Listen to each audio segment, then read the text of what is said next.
오늘 말씀은 예레미야서 7장 21절에서 28절까지 말씀입니다. 예레미야서 7장 21절에서 28절까지 말씀.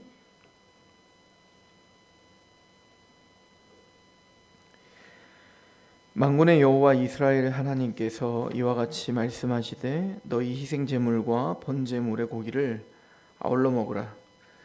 사실은 내가 너희 조상들을 애굽 땅에서 인도하여 낸 날에 번제나 희생에 대하여 말하지 아니하며 명령하지 아니하고 오직 내가 이것을 그들에게 명령하여 이르기를 너희는 내 목소리를 들으라.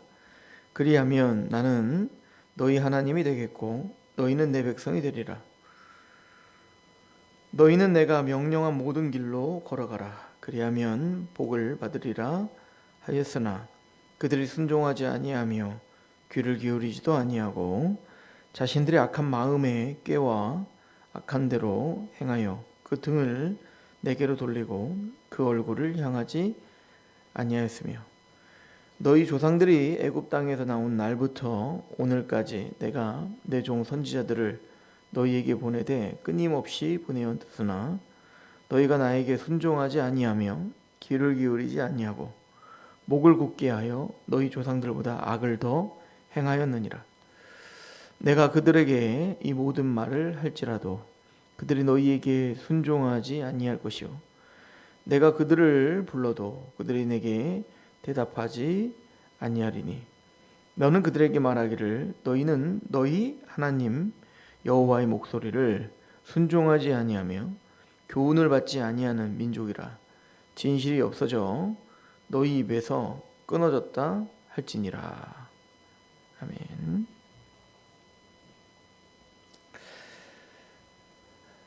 사실 오늘 말씀은 구약시대의 성도들이 듣기에는 대단히 충격적인 말씀이죠. 하나님께서 21절에 만군의 여호와 이스라엘 하나님께서 이와 같이 말씀하시되 너희의 희생제물과 번제물의 고기를 아울러 먹어라. 사실 이제 그 화목제물 같은 경우는 제사를 드리고 그것을 제사를 드리는 사람이 먹을 수 있거든요. 함께 이제 먹는 그 제물 중에는 이 제사를 드리는 사람들이 함께 먹는 것들이 있어요. 그런데 절대 그 번제물은 다 태워서 드리는 겁니다. 이거는 제사장도 먹어서도 안 되고 또 이 제사 드리는 사람이 절대 건드리면 안 되는 게 이 번제물이죠. 근데 하나님께서 그것도 너희 희생제사 드릴 때 그것도 같이 먹으라는 거예요. 왜냐하면 22절에 사실 시작을 왜냐하면으로 사실 시작을 하거든요. 사실은 이랬지만 왜냐하면 왜 너희들 번제물을 그렇게 다 먹어도 되냐면 내가 너희 조상들을 애굽 땅에서 인도하여 낸 날에 번제나 희생에 대하여 말하지 아니하며 명령하지 아니했기 때문이다. 처음에 너희를 출애굽시키고 홍해를 건넌 다음에 너희들에게 번제물을 또 희생제를 드리라. 이걸 먼저 명령하지 않았다. 하나님이 가장 먼저 명령한 거 뭐죠? 여러분들 잘 생각해 보면 출애굽기 이제 19장에 보면 너희는 제사장 나라다. 제사장 나라이기 때문에 하나님께 이제 드려졌다는 거잖아요. 그죠? 꼭 이 출애굽기 19장이 꼭 로마서 12장 같다고 저는 생각을 해요. 로마서 1장부터 11장까지 하나님의 은혜와 구원에 대한 이야기를 하고 그러므로 이제 12장에 너희 몸을 산제물로 드려. 이게 너희가 드릴 합당한 예배야. 이렇게 얘기한 것처럼 출애굽기 1장부터 18장까지 어찌 보면 19장까지 쭉 출애굽을 하신 거잖아요. 근데 그 출애굽의 시작도 너희들이 뭔가 달라서가 아니에요. 그죠? 그렇기에 하나님께서 너희를 출애굽기 2장에 보면 너희의 신음소리를 들었다. 고통소리를 들었다. 그래서 아브라함과 이삭과 야곱에게 약속하신 약속을 기억했다. 그러니까 너희들이 구원받은 것은 철저하게 언약 때문이지 너희들에게 그 원인이 없어. 이거를 깔고 시작을 하시는 거예요. 그리고는 너희를 구원하기 위하여 모세를 준비했고 그 모세를 애굽의 가장 중심부에 집어넣고 그 모세를 통하여 끄집어내시는 역할을 하는 거잖아요. 그래서 10가지 재앙과 또 홍해가 갈라지는 그런 큰 기적을 통해 그들이 거저 값없이 구원함을 받는 이야기를 한다고요. 그러므로 그 구원을 받았으니 이제는 너희는 제사장 나라가 되라 이거잖아요. 너희는 제사장 나라다. 그럼 제사장 나라로서 해야 될 일이 뭡니까? 우리 출애굽기 19장을 가보시면 하나님이 가장 먼저 명령하신 게 뭡니까? 우리 19장 5절 세계가 다 내게 속하였나니 너희가 내 말을 잘 듣고 내 언약을 지키면 너희는 모든 민족 중에서 내 소유가 되겠고 너희가 내게 대하여 제사장 나라가 되며 거룩한 백성이 되리라. 너는 이 말을 이스라엘 자손에게 전할지니라. 너희는 제사장 나라가 될 거야. 그래서 7절에 모세가 내려와서 백성의 장로들을 불러 여호와께서 자기의 명령하신 그 모든 말씀을 그들 앞에 진술하니 10절 여호와께서 모세에게 이르시되 너는 백성에게로 가서 오늘과 내일 그들을 성결하게 하고 그들에게 옷을 빨게 하고 준비하게 하여 셋째 날을 기다리게 하라. 이는 셋째 날에 나 여호와가 온 백성의 목전에서 시내 산에서 강림하실 것이다. 그래서 하나님이 그 강림하셔서 말씀하셨던 건 뭐예요? 지금 계속 너희는 세계가 다 하나님께 속하였는데 너희는 내 말을 들으라는 거죠. 그죠? 5절 다시 보시면 세계가 다 내게 속하였나니 너희가 내 말을 잘 듣고 내 언약을 지키면 이라고 말하잖아요. 그러니까 하나님이 제사장 나라로서 너희가 해야 될 일은 하나님의 말씀을 듣는 겁니다. 그리고 그 말씀을 지키는 겁니다. 그리고 바로 20장이 뭘 주시는 거예요? 십계명을 주시는 겁니다. 하나님의 계명을 주시는 일을 했죠. 그리고 난 다음에 주시는 게 이제 제사법들을 주신 거예요. 그러니까 지금 하나님은 예레미야를 통해서 하나님이 진짜 너에게 원하는 게 뭐냐? 제사냐? 아니다는 거예요. 하나님이 진짜 우리에게 원했던 건 뭐죠? 바로 하나님의 목소리를 들으라는 겁니다. 하나님의 음성을 들으라. 하나님의 뜻을 알아라. 이것을 원하셨다는 거잖아요. 다시 오늘 본문 예레미야 7장 23절에 보면 오직 내가 이것을 그들에게 명령하여 이르기를 너희는 내 목소리를 들으라. 그리하면 나는 너희 하나님이 되겠고 너희는 내 백성이 되리라. 너희는 내가 명령한 모든 길로 걸어가라. 그래야만 복을 받으리라 하였다. 이게 신명기 전체의 또 핵심이기도 합니다. 나는 너희 하나님이 되고 너는 나의 백성이야. 이 제사장 나라라는 거죠. 그러니까 제사장 나라의 핵심은 하나님의 말씀을 듣는 겁니다. 그죠? 이것이 전제되지 않으면 제사도 아무 의미 없어요. 이것이 전제되지 않으면 하나님께 드려지는 모든 희생 제물이 무슨 이유가 있겠냐고요. 사실 제사를 드리는 이유가 뭘까요? 그럼 하나님이 제사법을 제정하신 목적이 뭐냐고요. 목적이 먼저는 하나님의 말씀을 듣고 그 말씀 앞에 서 있어야 제사를 주신 목적이 분명해지는 거예요. 왜냐하면 이스라엘 백성들이 하나님의 말씀 앞에 서 있을 때, 하나님의 기준 앞에 정확하게 서 있을 때, 우리가 반복 해석해서 설명하지만 우리의 죄와 자격되지 않음을 알 수 있어요. 그리고 우리가 하나님 앞에 서 있을 수 있는 이유, 또 우리가 대단해서 구원받은 줄 알았더니 하나님의 말씀 앞에 귀를 기울여 살아보니 우리는 죄인이라는 게 드러나는 거예요. 그러니까 우리는 예수를 믿고 구원을 받은 이후에 성화되는 게 더 대단해지는 게 아니고 우리가 얼마나 죄인지를 더 깊이 알아가는 게 성화란 말이에요. 그게 바로 하나님의 말씀이 더욱더 우리의 심령을 파고 들어가고 있는 거거든요. 그래서 우리는 그 하나님 말씀 앞에 섰을 때 우리에게 필요한 게 뭐라는 것을 고백할 수밖에 없다는 거예요. 하나님의 긍휼밖에는, 하나님의 사랑, 자비밖에는, 하나님의 용납하시는 그 은혜밖에는 우리에게 답이 없다는 것을 인정할 수밖에 없는 거예요. 그래야 제사가 우리한테 사실은 의미가 있어지는 겁니다. 희생을 드리고 번제를 드리고 희생 제물을 드리고 무슨 뭐 소제를 드리고 그 모든 제사의 핵심은 하나님의 말씀 앞에 서는 걸로 시작하는 겁니다. 그리고 그 말씀 앞에 서서 우리가 얼마나 죄인지 심령이 가난한, 그죠? 상한 심령이 돼야, 그래야 제사가 진짜 의미가 있는 거 아니겠어요? 그래서 그 제사의 핵심은 감사인 겁니다. 감사한 겁니다. 그냥 고마운 거예요. 우리가 매주 하나님께 예배를 드려요. 우리가 또 매 순간마다 하나님께 가정에서 예배를 드려요. 그 모든 예배의 핵심은 감사입니다. 우리가 그 감사가 근데 갑자기 생기는 게 아니잖아요. 감사해야지라고 막 윽박을 지르려면 되는 게 아니잖아요. 그 감사는 하나님의 말씀 앞에 정확하게 섰을 때 감사가 터지는 겁니다. 모든 게 감사한 거죠. 우리가 우리에게 행하신 일이 감사하고, 우리가 이렇게 예배 드리는 것도 감사하고, 하나님의 자녀라 칭함 받는 것도 감사한 거죠. 그래서 미시파트와 ጼ데카와 늘 붙어 다니는 게 뭐라고 했어요? 헤세드와 에메트인 거예요. 하나님의 인자와 진실하심.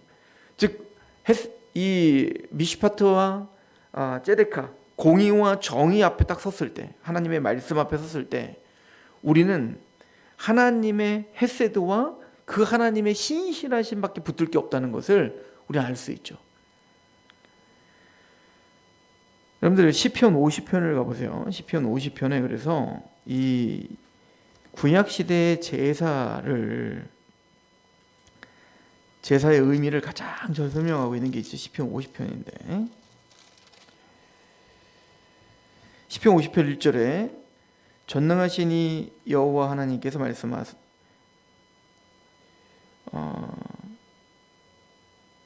해 돋는 데부터 지는 데까지 세상을 부르셨도다.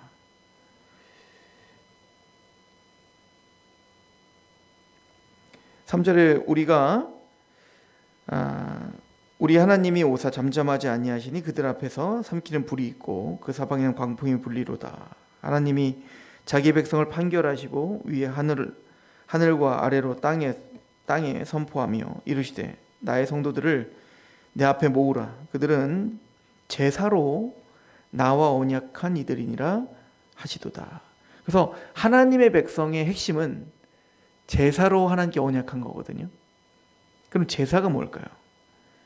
하늘이 그의 공의를 선포하리니 하나님 그는 심판장이시미로다. 내 백성아 들을지어다.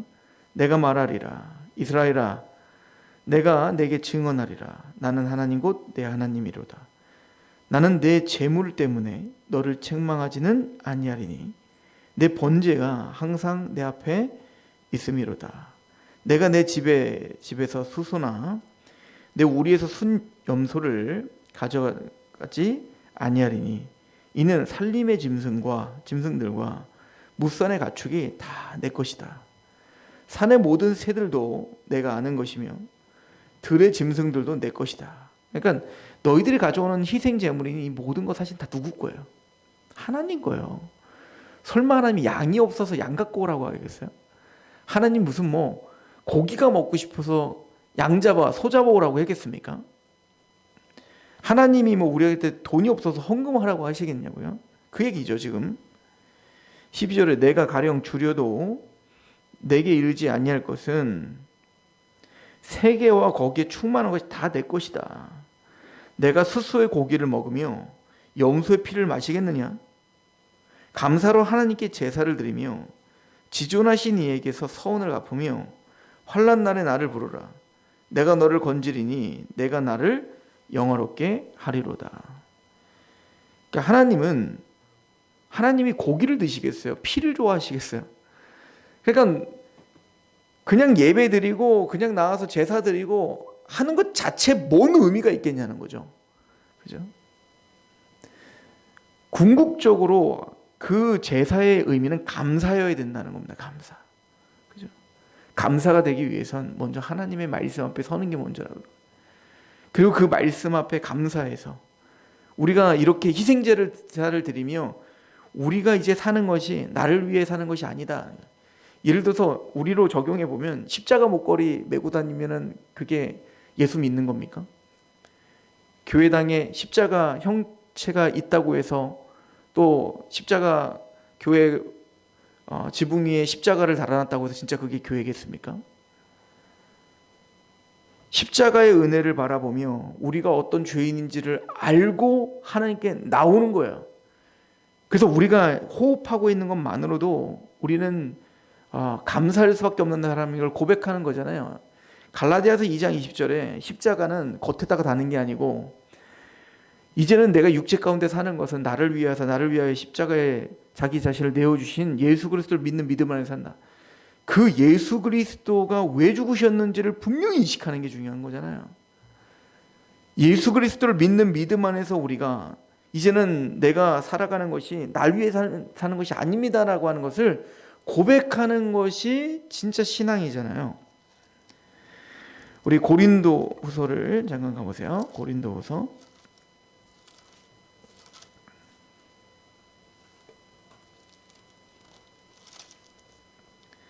고린도후서 5장을 봅시다.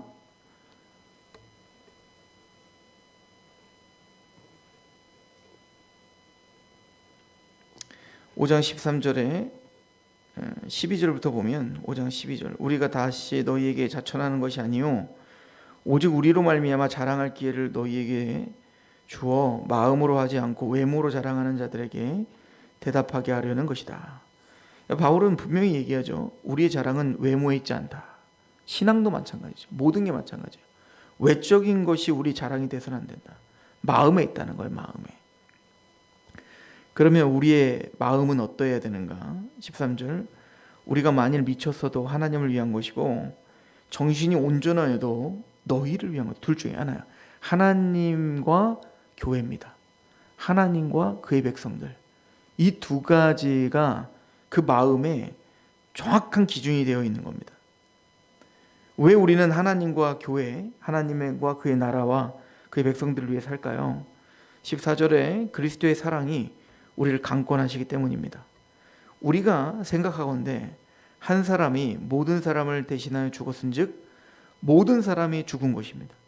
그가 모든 사람을 대신하여 죽으심은 살아있는 자들로 하여금 다시는 그들 자신을 위하여 살지 않고 오직 그들을 대신하여 죽었다가 다시 살아나신 이를 위하여 살게 하려 하심입니다. 그러므로 우리가 이제부터는 어떤 사람도 육신을 따라 알지 아니합니다. 비록 우리가 그리스도도 육신을 따라 알았지만 이제부터는 그같이 알지 아니합니다. 그러므로 그런즉 누구든지 그리스도 안에 있으면 새로운 피조물입니다. 이전 것은 지나갔으니 보라 새 것이 되었습니다.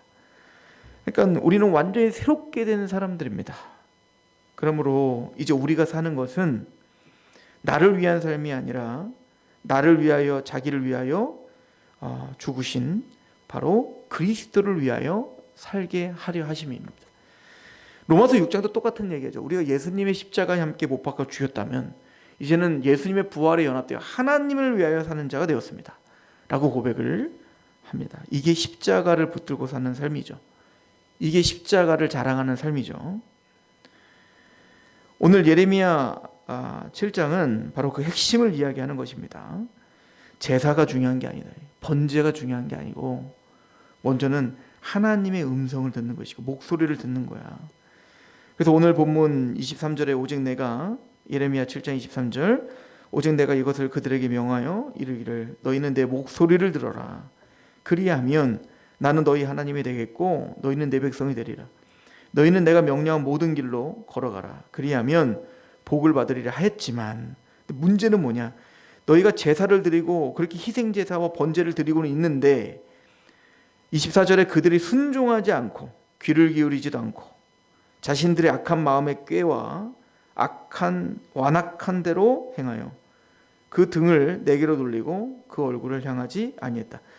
제사는 잘 드리고 있으면서도 그들은 그들의 악한 마음과 꾀, 그 감정과 그의 생각들이죠. 그 모든 것들을 따라 사는 거예요. 하나님 말씀엔 귀 기울이지 않는 거죠. 너희 조상들이 애굽 땅에 나온 날부터 오늘까지 내가 내 종 선지자들을 너희에게 보내되 끊임없이 보냈다. 그죠?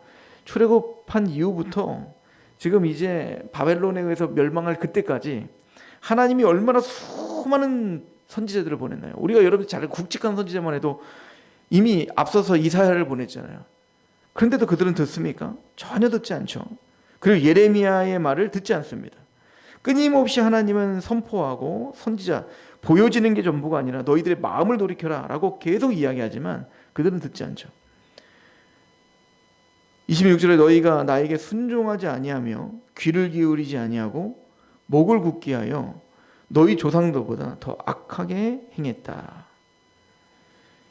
내가 그들에게 이 모든 말을 할지라도 그들이 너희에게 순종하지 아니할 것이요 내가 그들을 불러도 그들이 내게 대답하지 아니할 것이다. 예레미야에게 하는 얘기죠.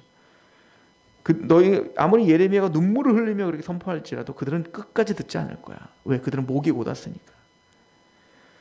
너는 그들에게 말하기를 너희는 너희 하나님 여호와의 목소리를 순종하지 아니하며 교훈을 받지 아니하는 민족이라.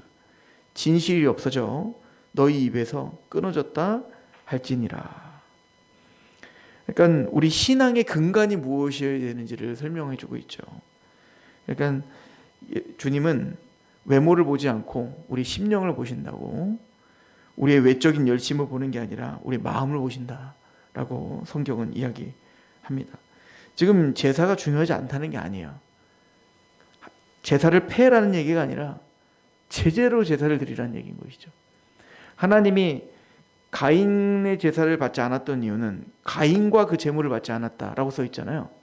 아벨의 제물을 받았던 건 아벨과 그 제물을 받았다 이렇게 말하지 않습니까?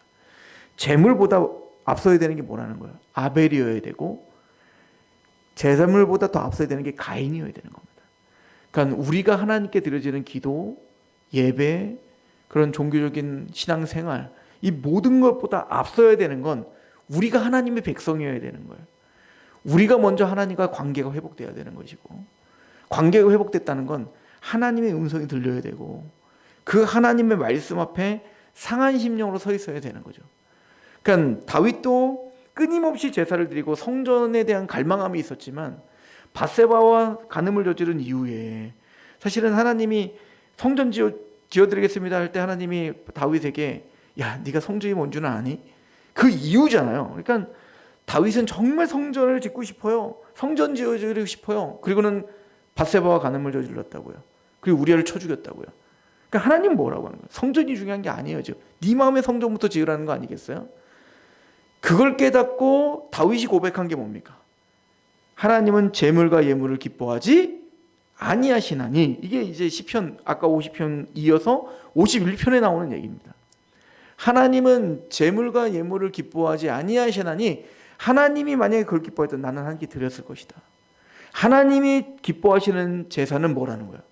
상한 심령이니라. 그 상한 심령이 없이는 감사의 제사가 드려질 수 없는 겁니다. 하나님의 말씀 앞에 서지 않고는 상한 심령이 될 수 없는 겁니다. 우리가 하나님께 드릴 제사는 상한 심령입니다. 오늘도 말씀 앞에 서서 우리를 돌아보고 눈물을 흘리며 하나님 우리가 얼마나 자격 없는 자인지를 압니다 라고 고백을 할 때 거기에 오늘의 모든 삶들이 감사거림을 고백하는 자가 될 것입니다. 오늘도 하루를 마칠 때 하나님 감사했습니다.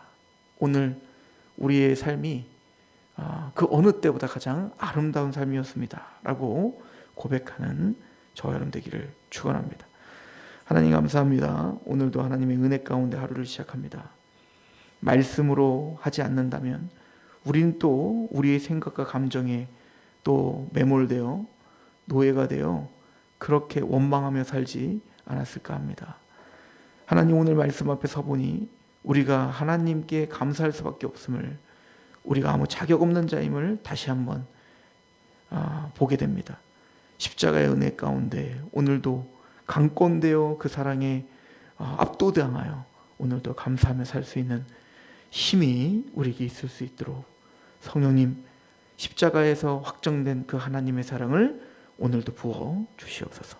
예수님의 이름으로 감사하며 기도합니다. 아멘.